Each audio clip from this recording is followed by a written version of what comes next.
Hello, నేను వచ్చేసిన duty దగ్గరికి. అమ్మా,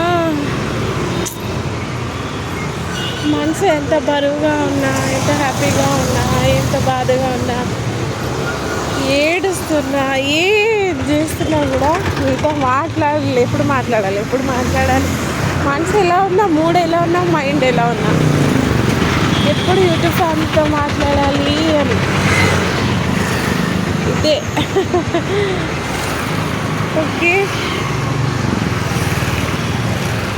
వెళ్ళి హడావిడిగా ఈరోజు ట్యూస్డే, హెడ్ వాష్. నిన్న కూడా సోమవారం కదా, మాకు సోమవారం, మంగళవారం, సాటర్డే, ఫ్రైడే ఏం చేసుకున్నా సరే కానీ పక్క తల స్నానాలు, పూజలు, గుళ్ళు ఇవన్నీ ఉంటాయి అన్నమాట. ఏ వీక్ మిస్ అయినా మండే వీక్ మాత్రం మిస్ అయ్యేదే లేదు. ఎంత ఏడ్చినా ఆడపోయి శివయ్య దగ్గర ఏడవాలనుకుంటా. ఎంత ఫుల్ చాలా నాకు ఇంట్లో ఈ ప్రాబ్లమ్స్, ఈ బిజీ, ఈ వర్క్, ఈ ప్రాబ్లం, ఈ బాధకి ఇవన్నీ గొడవ, మళ్ళీ ఇంత టైర్డ్ అయిన దాంట్లో మళ్ళీ ఇంట్లో ప్రాబ్లం వల్ల ఎంత అసలు నలిగిపోతున్నానంటే దేవుడికి తెలియాలి. అంత నలిగిపోయి, అంత టెన్షన్, అంత ఏడుపు, అంత బాధగా ఉంటుంది మనసు.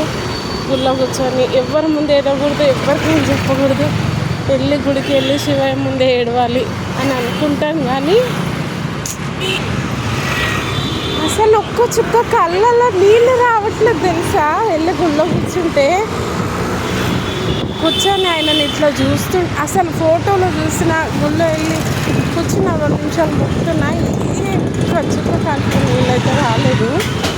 ఆయనని ఇలా చూస్తూ ఆయన ఎదురుగా కాసేపు కూర్చుంటాను కదా గుళ్ళో, అలా కూర్చున్నాను, ప్రశాంతంగా కూర్చున్నాను. ఇప్పుడు చెప్పు నీ ప్రాబ్లం ఏంటి అన్నట్టుగా పక్కకు కూర్చొని అడుగుతున్నట్లుగా అనిపించి, అసలు ఆ మాట ఏదో నిజంగానే నాకు వినిపించినట్టు. నేను ఇంకా అసలు ఆకలి తెలుసా, కళ్ళలో నీళ్ళు ఇట్లా పోతూనే ఉన్నాయి. ఎంత ఏడుపు ఏడ్చేసాను నిన్న. పొద్దున్న నుంచి రాత్రి దాకా ఏడ్చి అసలు నా కళ్ళు చూడలేదు మీరు, కళ్ళు ఇలా ఉబ్బిపోయినాయి. ఎంత ఏడ్చానంటే దేవుడికి వెళ్ళాలి.